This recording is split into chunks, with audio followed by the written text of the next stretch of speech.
C K garden में आप सभी साथियों का तहे दिल से स्वागत है।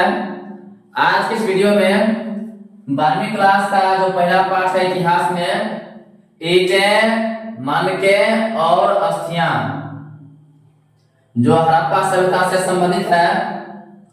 तो पहले हम लोग ये जान लेते हैं कि इतिहास क्या है। उसके बाद जो है फिर इतिहास की जानकारी हमको किस चीज से मिलती है, इतिहास का स्रोत क्या है, फिर हम लोग बात करेंगे हड़प्पा सभ्यता के ऊपर, जिसमें वहां जो ईंटें थी उस सभ्यता में जो भी मनके और अस्थियां, वहां के लोगों की जो अस्थियां थी, उन सब चीज के बारे में जानेंगे। देखिए इतिहास इंग्लिश में कहा जाता है हिस्ट्री। हिस्ट्री में होता है कहानी, इसको लिखा जाता है स्टोरी। ये बना है एक ग्रीक वर्ड से, ग्रीक शब्द से बना है। और जिस ग्रीक शब्द का मतलब होता है, ग्रीक शब्द है हिस्टोरिया। इस ग्रीक शब्द हिस्टोरिया से बना है और जिसका अर्थ होता है पूछताछ।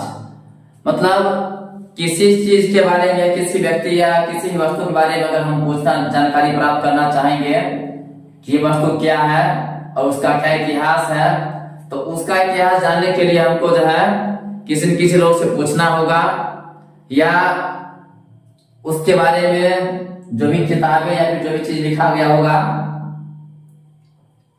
उस चीज को पढ़ करके हमको उसका जानकारी जो है प्राप्त होगा। देखिए इतिहास जो है अतीत में किए गए मानव के प्रयास का अध्ययन है।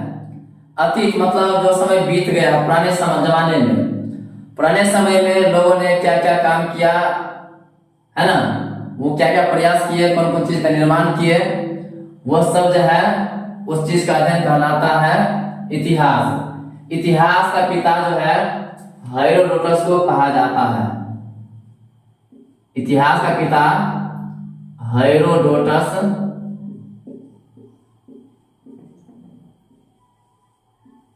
को कहा जाता है, ध्यान रखेंगे। अब देखिए भाई साहब, इतिहास जानकारी हमको मिलता किससे है। अगर हम किसी चीज के का इतिहास जानना चाहेंगे तो उसके इतिहास का हमको जानकारी कैसे मिलेगी?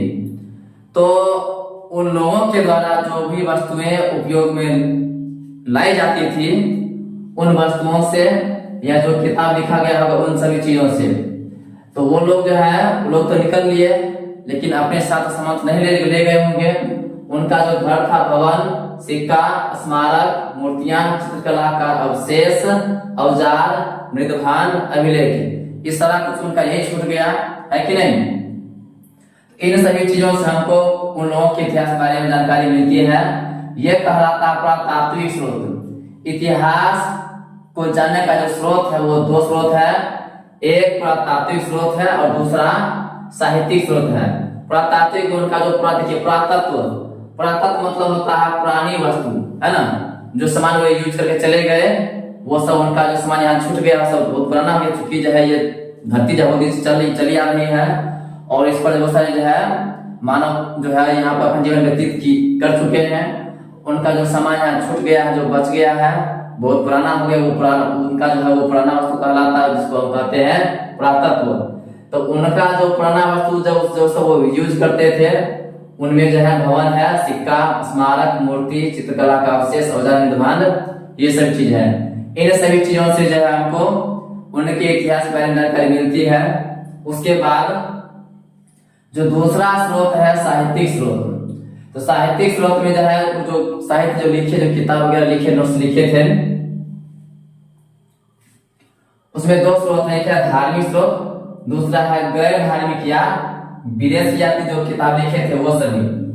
तो धार्मिक स्रोत में जो है आता है वेद, उपवेद, वेदांग, पुराण, उपनिषद, स्मृति, दर्शन, आरण्यक, ब्राह्मण। देखिए तो वेद है, 4 वेद है, ऋग्वेद, सामवेद, यजुर्वेद, अथर्ववेद। इसमें सबसे पुराना वेद जो है ऋग्वेद है। सामवेद को भारतीय संगीत का जनक कहा जाता है। इस सामवेद को यह जो है यज्ञ में गाया जाने वाला मंत्र जो है वो यजुर्वेद में जो है आता है। और जादू टोना जो जितना ये सब आता है वो सब आ जाता है आपको अथर्ववेद में। जादू टोना जंतर मंत्र सब आ जाता है अथर्ववेद में। उपवेद 4 है, गंधर्व वेद, धनुर्वेद, स्थापत्य वेद, आयुर्वेद। देखिए तो 4 वेद का नाम को इजीली याद हो जाएगा और इन चारों वेदों का उपवेद भी है। देखिए इसको याद करेगा ट्रिक हम आपको बताते हैं, और जिसका ट्रिक हो जाएगा उपवेदों से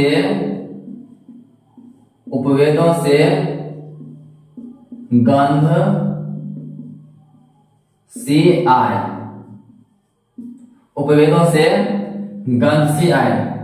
गंध से हो जाएगा गंधर्ववेद, ध से हो जाएगा धनुर्वेद, सी से स्थापत्य वेद, आय से हो जाएगा भाई साहब आयुर्वेद। वेद को समझने के लिए वेदांग बनाया गया है, जिसमें 6 वेदांग है। और 6 वेदांग कौन कौन है? छंद, कल्प, ज्योतिष, निरुक्त, शिक्षा, व्याकरण। देखिए छंद को वेद का पैर कहा जाता है। छंद को जो है वेद का पैर कहते हैं। कल्प को वेद का हाथ कहा जाता है। ज्योतिष को वेद का आंख कहा जाता है।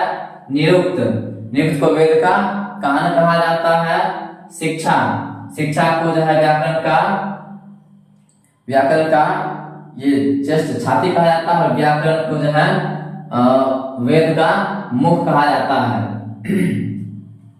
पुराण 18 पुराण है, चूंकि जगह बहुत यहाँ पर नहीं बचा था, जिसका 18 पुराण का नाम नहीं लिख पाए हैं। अब कई पुराण देखिए, विष्णु पुराण, गरुड़ पुराण, शिव पुराण, वाराह पुराण, मत्स्य पुराण, कूर्म पुराण, ये सब पुराण का आप नाम सुने लिएगा, है ना।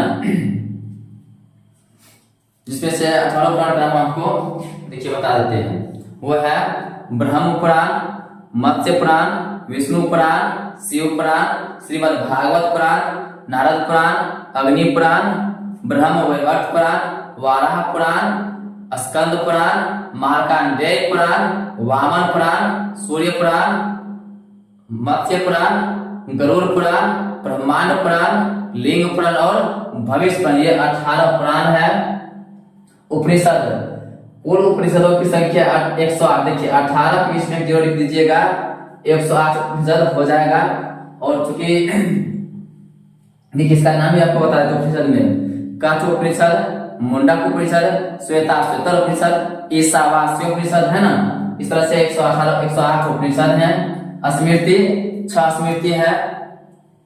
मनुस्मृति, याज्ञवल्क्य स्मृति, नारद स्मृति, पराशर स्मृति, बृहस्पति स्मृति और कात्यायन स्मृति। ये 6 स्मृति है। दर्शन 7 है। अरण्यक ब्राह्मण है। उसके बाद महाकाव्य में रामायण, महाभारत और बौद्ध साहित्य, जैन साहित्य, ये सब हो गया धार्मिक साहित्य, है ना। तो देवियों एवं सज्जनों, आगे हम ध्यान रखेंगे इतिहास का जो धार्मिक साहित्य था, सही धार्मिक स्रोत। उसके बाद गैर धार्मिक साहित्य। देखिए गैर धार्मिक स्रोत में क्या क्या आता है। जो विदेशी यात्री आए थे, उन्होंने जो पुस्तक लिखा था, उन पुस्तकों से हमको इतिहास के बारे में जानकारी मिलती है। और वे सभी लेखक हैं, ये सब लेखक का नाम लिखा। देखिए चीनी यात्री जो चीन से आए थे, फाहियान, सनयुगन, वेनसांग और इत्सिंग। देखिए तो चीनी यात्रियों के नाम को याद करने का जो ट्रिक है, वो ट्रिक हो जाएगा आपका चीनी की फांसी हुई। चीनी की फांसी हुई। देखिए तो चीनी की हम याद रखेंगे, चीन का जो विदेशी यात्री आए थे वो फा से हो जाएगा भाई साहब फाहियान। भैया मेरे याद रखेंगे, फा से होगा फाहियान, सी से होगा संयुगन, सी से संयुगन, हु से होगा वेनसान, हु से वेनसान, ई से इसिंग। अब कहिएगा कि इन्होंने क्या किताब लिख दिया। तो फाहियान लिखे फॉक्यू की। फाहियान जो बुक लिखे, जो किताब लिखे थे, फाहियान की किताब का नाम है फॉक्यू की।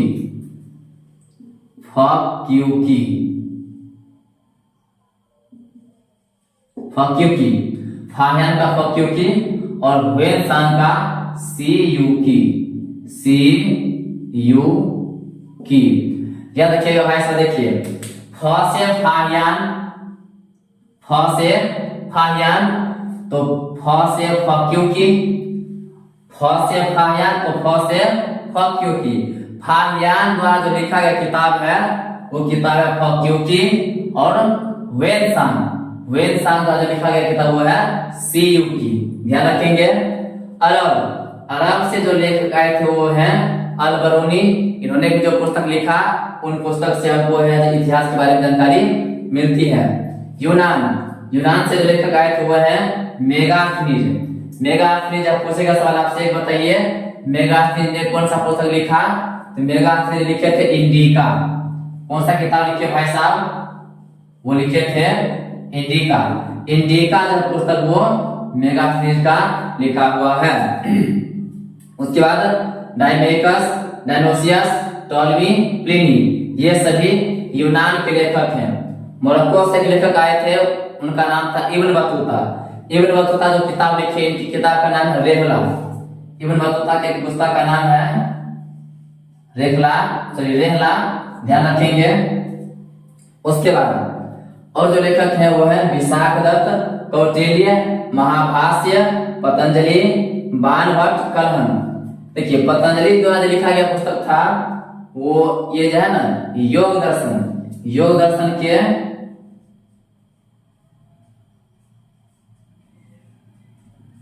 प्रतिपादक ये हैं पतंजलि। पतंजलि क्या दिए थे? योग दर्शन दिए। बाणभट्ट, बाणभट्ट जो है ये लिखे थे कादम्बरी, इनके द्वारा लिखा गया और भी पुस्तक है। कलहन, कलहन जो लिखे थे राज तरंगिनी। अब इस राज तरंगिनी देखिए आपको किसका इतिहास मिलता है? देखिए आपसे पूछेगा, बताइए कि राज तरंगिनी में किसका इतिहास लिखा गया है? तो राज तरंगिनी में लिखा गया भैया मेरे, याद रखिएगा, राज तरंगिनी में कश्मीर, राज तरंगिनी में कश्मीर का इतिहास लिखा गया है ना। देखिए तो इन सब चीजों को पढ़ने से हमको जो है इतिहास के बारे में जानकारी मिलती है, तो ध्यान रखेंगे भैया मेरे। चलिए आगे हम बात करते हैं। अब ये तो इतिहास की जानकारी कैसे मिलती है ये देख लिए।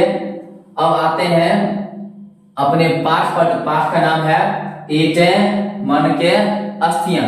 देखिए ये ईंटा मन का अस्थि आया कहां से? तो ये है हड़प्पा सभ्यता का। अब भाई साहब पहले आप ये जानिए भाई हड़प्पा सभ्यता है क्या, तब हम उसके बारे में जानेंगे, तब हमको जो है क्लियर, जो है हमारा कॉन्सेप्ट क्लियर हो पाएगा, है ना। आइए पहले जानते हैं कि हड़प्पा सभ्यता क्या है।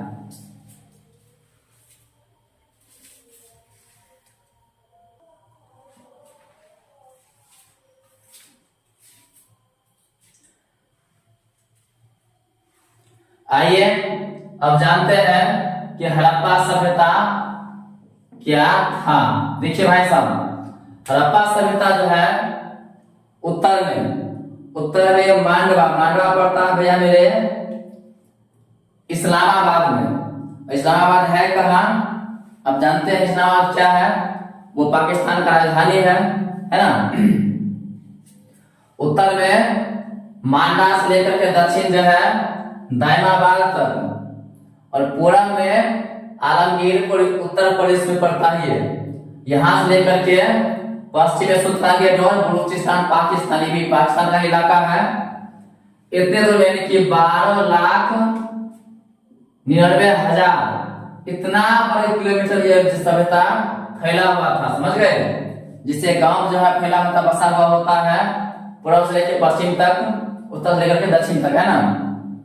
वैसे हड़प्पा सभ्यता जो है 12,99,000 वर्ग किलोमीटर ये फैला हुआ था, यानी कि बसा हुआ था, है ना। याद रखेंगे। उत्तर में इसका विस्तार कहां से कहां तक था? उत्तर में मांडा इस्लामाबाद से लेकर के दक्षिण में दायमाबाद यहाँ तक था। पूर्व में आलमगीर उत्तर प्रदेश से लेकर के पश्चिम में सुल्तानिया डोर, बलूचिस्तान पाकिस्तान पड़ता है। अब ये जो इलाका है ये अभी भी पाकिस्तान में पड़ता है। वर्तमान समय में यह इलाका जो है पड़ता है पाकिस्तान के मोल्टगोमरी, मोल्टगोमरी जो है जिला है वहां का, पाकिस्तान के मांटगोमरी लिखा रहता है, मांटगोमरी। वर्तमान में ये जो सभ्यता है, आप चले जाइए पाकिस्तान और आपको वहां पर माउंटगोमरी जिला में जो है आपको ये सभ्यता मिल जाएगा। पाकिस्तान जाने की कोई नहीं भैया मेरे। अगर आप जो है सभ्यता को देखना चाहते हैं तो राजस्थान चले जाइए, गुजरात जाइए, गुजरात में आपको मिलेगा लोथल, गुजरात में आपको लोथल मिलेगा। राजस्थान जाइए आपको मिलेगा कालीबंगा। क्या मिलेगा भाई साहब? आपको मिलेगा कालीबंगा। और सबके बारे में जानकारी आपको विस्तृत रूप से जानकारी हम दे देंगे, है ना, कि कौन सा सभ्यता क्या था, वहां पर कौन कौन चीज का प्रचलन था, कौन कौन सी वस्तुएं उपयोग में लाई जाती थी। देखिए ये जो हड़प्पा सभ्यता है इसका खोज किए थे दयाराम साहनी। इसका खोज किए थे राय बहादुर दयाराम साहनी। दयाराम साहनी इसका जो है खोज किए थे। कब किए थे? तो 1921 ईस्वी में इसका इस सभ्यता का खोज किए थे दयाराम साहनी। कब? 1921 ईस्वी में इसका खोज किए थे, है ना। जहां पर उन्होंने इस सभ्यता को खोजा था, ये जो जहां पर बसा था ना, उस जगह का नाम था हड़प्पा। देखिए आप कहिएगा भाई इस सभ्यता का नाम हड़प्पा ही क्यों पड़ा, है ना। देखिए इसका जो अन्य नाम है वो नाम है सिंधु घाटी सभ्यता। इसी सभ्यता का नाम है, दूसरा नाम सिंधु घाटी सभ्यता, कांस्ययुगीन सभ्यता, ताम्र पाषाणी सभ्यता, नदी घाटी सभ्यता, और एक नाम जो ये हड़प्पा सभ्यता तो है ही। सब पहले जानिए कि इसको हड़प्पा सभ्यता ही क्यों कहते। देखिए इस सब ये जो गांव जहां पर बसा हुआ था भाई साहब, जहां गांव बसा था ना, उस गांव का नाम था, मान चलिए उस जगह का नाम था हड़प्पा। हड़प्पा जगह पर एक हड़प्पा गांव में बसे होने के कारण इस सभ्यता का नाम रख दिया हड़प्पा सभ्यता। जैसे कि आप जिस गांव के रहने वाले हैं, है ना, आप कहीं और जाइएगा आपको उसी गांव में नाम रहेगा, रजवाड़ा वाला, कलवाड़ा वाला, है ना, मिल्की वाला ना, यूपी वाला, बिहार वाला। तो जिस जगह का जो व्यक्ति जो जहां से जो है वह बिलोंग करता है उसको उसी के नाम से जोड़ देते हैं ना। रजवाड़ा वाली, शिवैसीपुर वाली, बलहा वाली, डगरवा वाली, है ना। तो ये सभ्यता जो मिला था हड़प्पा जगह पर, इसलिए इस सभ्यता का नाम रख दिए हड़प्पा सभ्यता, है ना। अब देखिए ये सभ्यता जो है ना एक नदी के किनारे बसा हुआ है, समझे, वो है सिंधु नदी। अब सिंधु नदी के किनारे बसे होने के कारण जो है इसका नाम पड़ गया सिंधु घाटी सभ्यता। देखिए आपको सिंधु घाटी सभ्यता कहे या हड़प्पा सभ्यता कहे, आपको जो है कंफ्यूज नहीं करना है। दोनों का मतलब आप एक ही समझिएगा, हड़प्पा सभ्यता या सिंधु घाटी सभ्यता जो है वो एक ही है। इसका दूसरा नाम है कांस्ययुगीन सभ्यता। इस सभ्यता में जो है क्या था, कांसा का प्रचलन था, कांसा का प्रयोग जो है किया जाता था। उसके बाद तांबा का प्रयोग होता था, पाषाण, पाषाण मतलब होता है पत्थर, पत्थर का यूज होता था, इसलिए सभ्यता का नाम ताम्र पाषाणी सभ्यता भी है। और नदी के किनारे बसे होने के कारण इस सभ्यता का नाम जो है वो नदी घाटी सभ्यता है।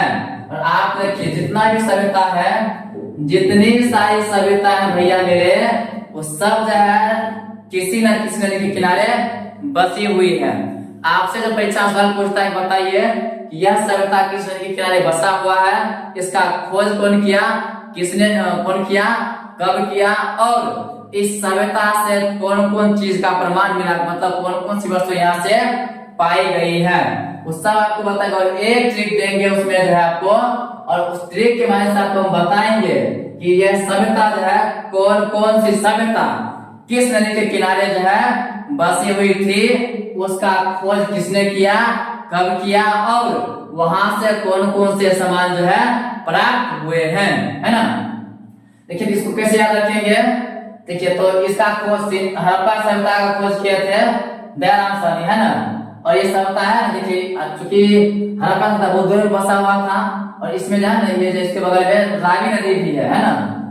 कौन नदी के किनारे, ये रावी नदी के किनारे है। इसको देखिए कैसे याद रखेंगे। तो रावी से याद रखेंगे रावण। रावण क्या किया, रावण जो है हर लिया, रावण हर लिया। तो राम जी गुस्सा है ना, तो राम जी से क्या कहे, दया मांगे, राम जी दया कीजिए, राम जी दया कीजिए। रावण जो है माफी मांग रहा है कि हम राम जी हम पर दया कीजिए, हम जो हल लिए सीता जी को जो हल लाए हैं, हम माफी चाह रहे हैं आपसे, है ना। हालांकि ऐसा बोले नहीं थे, हम आपको याद करने के ऐसा बता रहे हैं ना। तो रावण से याद रखेंगे रावी नदी, भैया मेरे याद रखिएगा, रावण से हम याद रखेंगे रावी नदी क्या किया, ये हर लिया, हर से हड़प्पा, हड़प्पा सभ्यता रावी नदी क्या बसा हुआ था, इसका खोज कौन किया, राम जी दया करेंगे ना, दया करने से याद रखेंगे दयाराम, दयाराम जी इसका खोज किए थे, 1921 में खोज किए थे, है ना। इस तरह से बहुत सारे जो सभ्यताएं हैं, इससे भी मजेदार चीज दे करके हम आपको बताएंगे और ज्यादा चुटकी बजा करके आपको हम याद करवा देंगे, है ना। देखिए यहाँ जो सबसे पहले तांबा का प्रयोग हुआ करता था, यहाँ पर काजल का खोज हुआ, लोग काजल भी लगाया करते थे, है ना। यहाँ पर जो है पत्थर का शिवलिंग मिला है, स्वास्तिक का चिन्ह है, ये चिन्ह आप जो देखिएगा स्वास्तिक का चिन्ह मिला है। और एक चीज नटराज, नटराज का भी मूर्ति मिला है भाई साहब, याद रखिएगा, है ना। नटराज का भी मूर्ति यहाँ से प्राप्त हुआ था। यहाँ के पुरुष और स्त्री की, महिला पुरुष दोनों जो है जेवर पहना करते थे। वहाँ का जो प्रमुख अनाज था, वहाँ का अनाज था गेहूं और जौ, गेहूं जब वहाँ का प्रमुख अनाज था। और वहाँ पर गोदाम जहाँ पर अनाज को जमा कर रखते हैं, वहाँ अन्नागार भी मिला जो 12 कमरों का था, मतलब 6 रूम इधर 6 रूम इधर, है ना, 6 से करके 12 रूम का ये कमरा था, है ना। तो थोड़ा बहुत जानकारी हमको हड़प्पा सभ्यता के बारे में मिला है अभी। अब इसके 20 चैप्टर में जो नॉलेज है वो हम लोग जो है वो अगले वीडियो में देखेंगे।